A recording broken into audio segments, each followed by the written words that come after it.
Politics is a dirty game. That's what everyone is fond of saying, and more so politicians tell us that. I do not know whether it is a ploy invented from them to keep we the citizens out of politics, but some people have a different take. If politics is bad, the answer to bad politics is good politics, not no politics.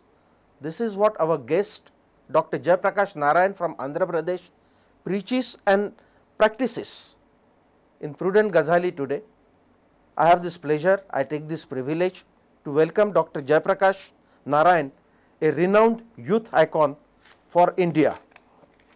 Sir, you have been a physician by training, a doctor, a topper in the IAS exams, a former member of the National Advisory Council to the Prime Minister of India, a founder of citizen-centric Lok Satta party, a MLA in Andhra Pradesh. Indeed, you have worn many hats.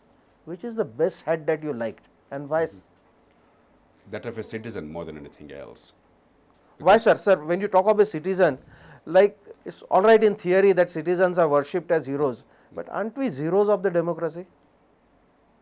Not necessarily. I mean, you have been an insider in the governance. What tempts you to wear the hat of a citizen? I've always believed, even when I was in public office, like a district magistrate or a secretary to government or in any other capacity, that a citizen is ultimately the sovereign.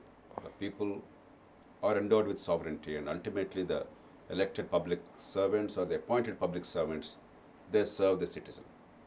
Somehow in this country that perspective is not adequately institutionalized, and that's what we should do.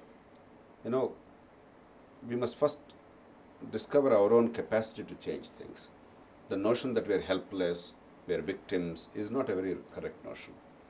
Collective informed Are you trying to say that a common citizen can make more wonders than an IAS officer? I am not saying a single citizen can make wonders, but what I am saying is collective informed assertion. These are the three critical expressions. It must be collective. We must know how to work together, transcending caste, region, religion, language, etc. It must be informed. It can't be merely an angry outburst. It must be based on some knowledge and understanding and depth and clarity. And it must be democratic assertion, not rabble-rousing, not violence, not obstruction, but in a democratic way we must be able to assert. Once you do that, your power is quite considerable. And oftentimes in our country, we have not been enabled to discover that power. And I think if we discover that, citizenship is about the most glorious thing, because you are free to do what you want. There is no burden on you. You do it out of volition. You know, as Margaret Mead said once, never doubt that a small group of thoughtful citizens can change the world. Indeed, that's the only thing that ever did. It's always a small group of thoughtful, committed citizens that changes the world. And in India too, we have to discover that capacity, but in a responsible way. Therefore, I enjoy citizenship more than anything else without a formal office. Doctor, you are an IAS officer. I mean, did you feel it was a hurdle being in the administrative service? It was so rotten that nothing could be done. No, so not you at felt all. like quitting and you came out? Not at all. I enjoyed my stint in government hugely. I'm very highly respected even today in places where I served. Yes, 25, obviously. 26 years later. Yeah, that's why we are surprised, sir. Hundreds of thousands of people remember me very fondly. And I examined the contours of power and transcended the ordinary barriers in most cases up to a point. So it's not that I did not have a satisfactory career in public service. But what I realized is that no matter what your placement despite is. having power, you felt powerless over there in the corridors of power? See, it doesn't matter if you are merely a collector, but even if you are a chief minister or a prime minister or a member of parliament or legislator or a minister, in a well-functioning system, on a scale of 100, you must at least get 80 or 90 results. In India, we have created so many constraints on good behavior of those in public office that the outstanding among us can deliver only 15 or 20. If somebody is particularly good. It appears to have become a pattern. Aruna Rai quits, Arvind Kejriwal quits, you quit. Why can't people remain in the services, reform it from within? Is it something an impossibility? We require both. We require good people in government, and there are many good people in government in various branches of government who are doing their best. We also require some people who understand what exactly is wrong with the system and how to set it right in a systematic manner. And that is not the function of a bureaucrat. A bureaucrat is to work within the constraints of the system and deliver. He is a manager.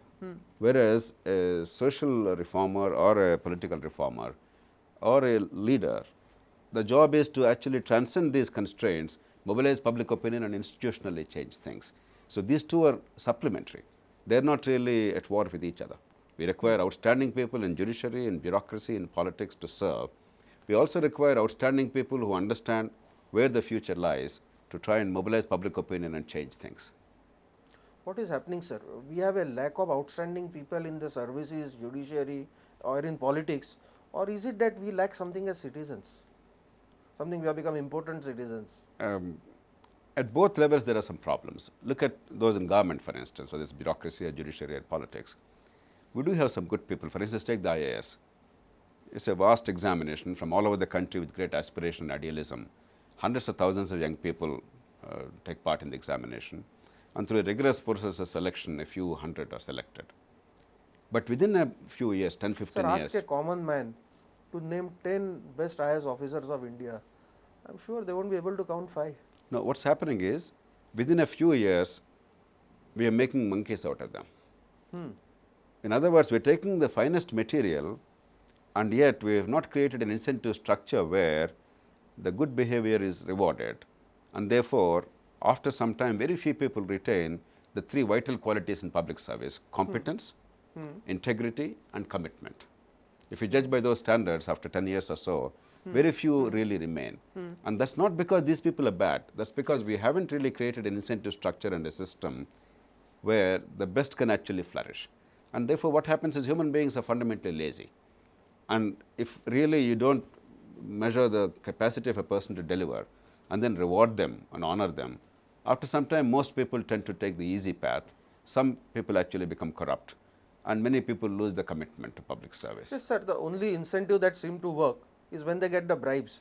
Now, you believe in an ideology where you say that it should be possible for a common citizen to get government services without paying any bribes to the government, to the politicians, or No, to the in any bureaucrat. public No, are you office- daydreaming really? No, not at all. In any public office, money can never be an adequate reward. Barack Obama is the President of the United States. If he measures himself only in terms of the monetary rewards, he can never become comparable to many chief executives or high-priced lawyers or doctors in the United States.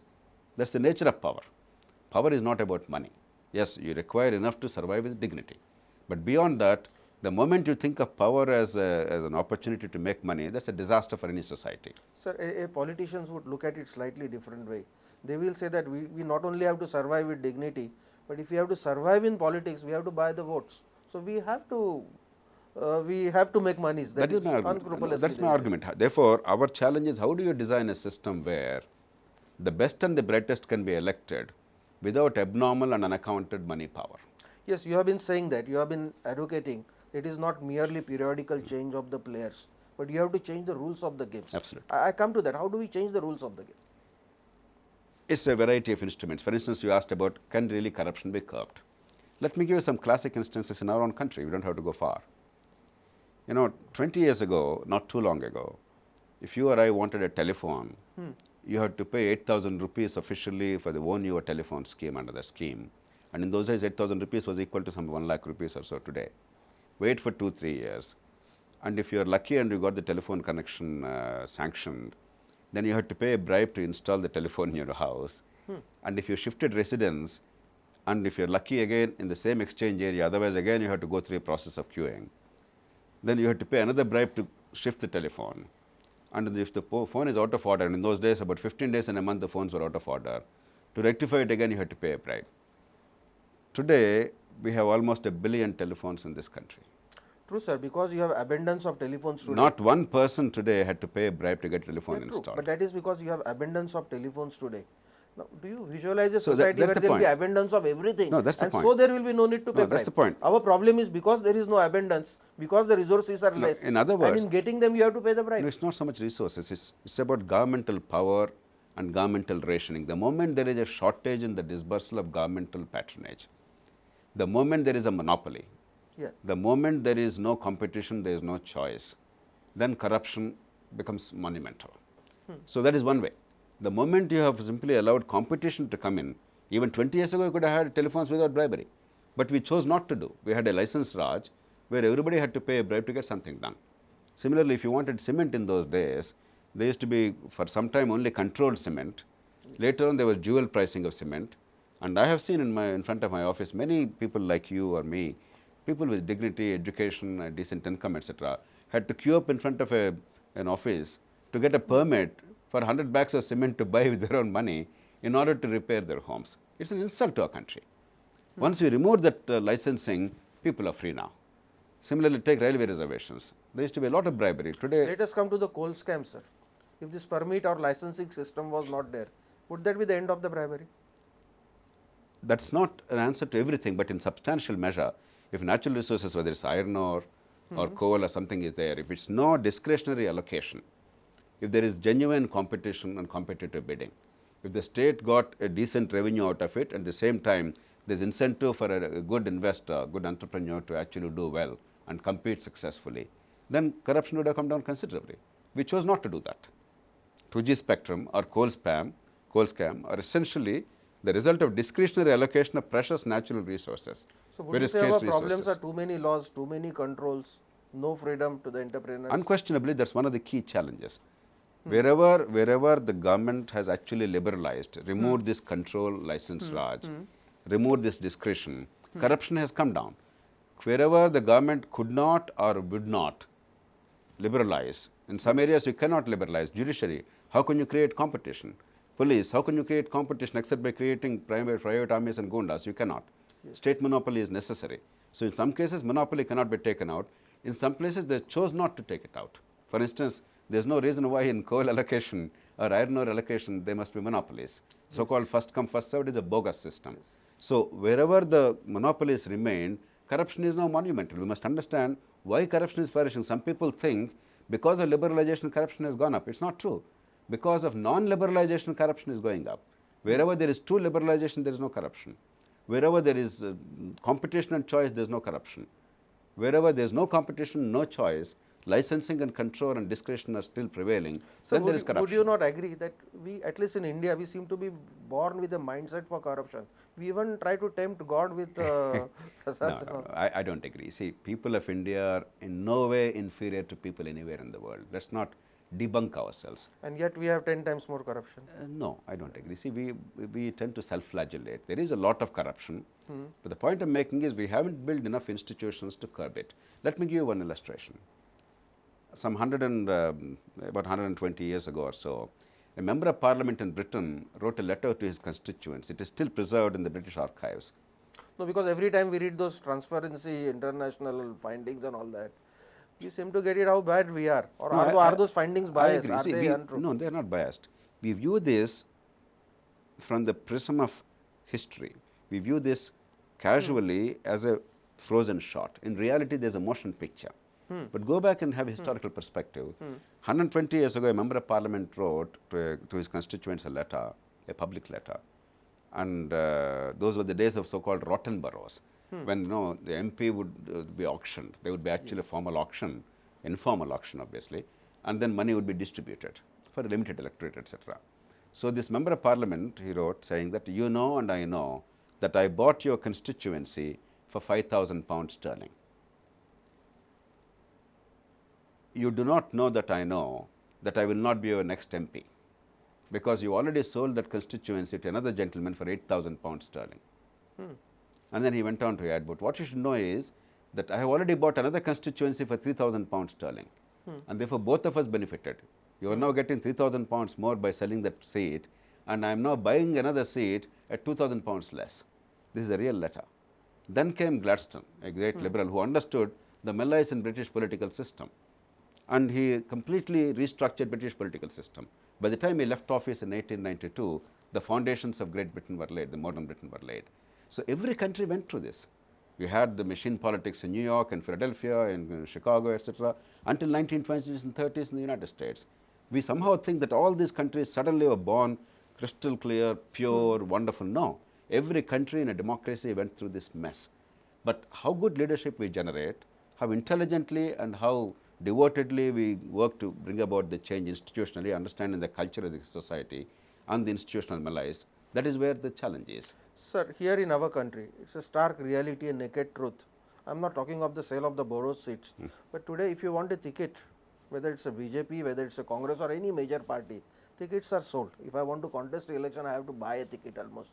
That's the reality. Unless we have some laws, I don't think there are any checks for what kind of people are being given tickets. No internal mechanism. Have you any proposals for that, or could something work out? Or is it a moonshine trying to have that No, kind of thing? supposing there is internal party democracy. Look at Barack Obama. Because there is absolutely no law over here to have it. There isn't. So we have to now work for that. Look at Barack Obama. Barack Obama is a total outsider. 10 years ago, he was an unknown person in the United States. He became prominent only because in 2004, he gave a speech in the American Presidential Convention when John Kerry was the candidate, and he was noted by the rest of the country. He was also elected in that year as a senator. That's all his record. He was an unknown chap. And yet, within a short period of time, within 6 years after that, he could become the President of the United States. The country allowed it despite the party establishment opposing him. The Democratic Party leadership opposed him because he was a nobody. He was unknown. They wanted Hillary Clinton or somebody. But how did he get elected? Because the choice was not with the leaders. The choice was with the members of the party legally. By secret ballot, they could actually choose who the leader should be. And if the leader has the right kind of qualities to attract the public support and the funding, then that person would emerge as a leader no matter who wants him or doesn't want him. Right now, the parties are like pocket boroughs. They are private estates of a few individuals. And therefore, their sons and daughters, or the people who give them money, or the people who are totally beholden to them and prostrate before them, they become the candidates. That's what needs to be changed. There's no point despairing.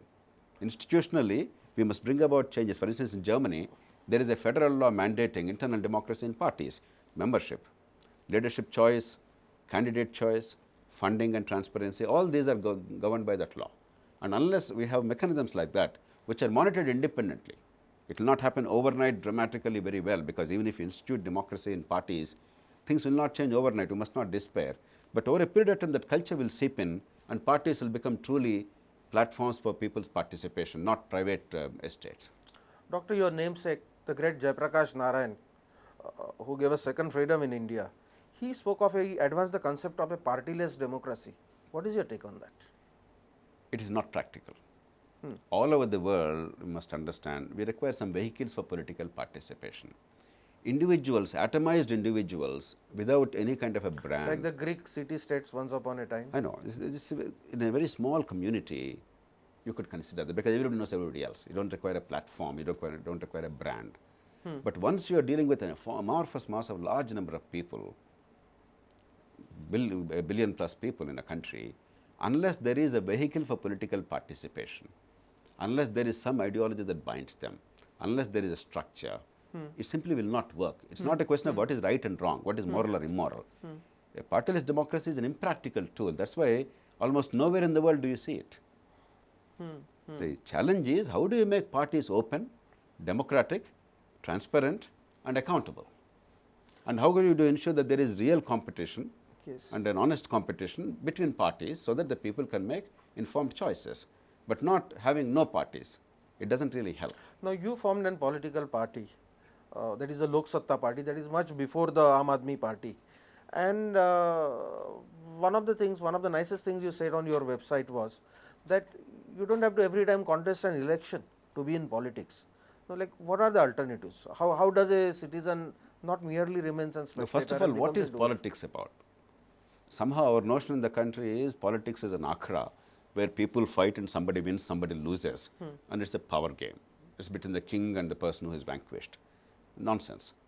Politics is about the relationship between the citizen and the state. I am the taxpayer, I am the voter, I am a free citizen. The state is something that I have created collectively in order to meet common needs, because no matter how rich, how powerful I am, you may be a Ratan Tata, you may be a Birla, you may be a Reliance Ambani, you still cannot have your own road, your own school, your own airport, your own drain and your own water supply. And therefore, you require the state. You require the state for public order and justice. You require the state for basic infrastructure, for natural resource development, for education, healthcare, and many things that are required to make life really rich. Once we understand that, if I start working for improvement of the drain, just now outside as I came in, I noticed a drain there. Quite a bit of it is choked because there is a lot of plastic there in that drain. Now, if the people in this locality say, look, this drain is getting choked, and rainy season now we have a problem, oftentimes we have mosquito menace, let's do something about it, that is politics. Okay. So, even what an NGO does, you would reduce it to politics. Unless people voluntarily participate together to improve things locally, there is no real democracy. So politics is at every level of engagement. It may be in terms of ideas. If I believe that there is a better way of making the court system work, there's a better way of education delivery to give better outcomes, there's a better way of healthcare, there's a better way of managing our traffic. It can be in terms of ideas and that kind of practices and technology. It can be in terms of collectively working to bring pressure to make the system work. It can be about electing the right kind of people. It can be actually participating in the electoral process. It's of course definitely above all in voting, because as Churchill said, it is ultimately that little man in that little polling booth using that little ballot paper with that little pencil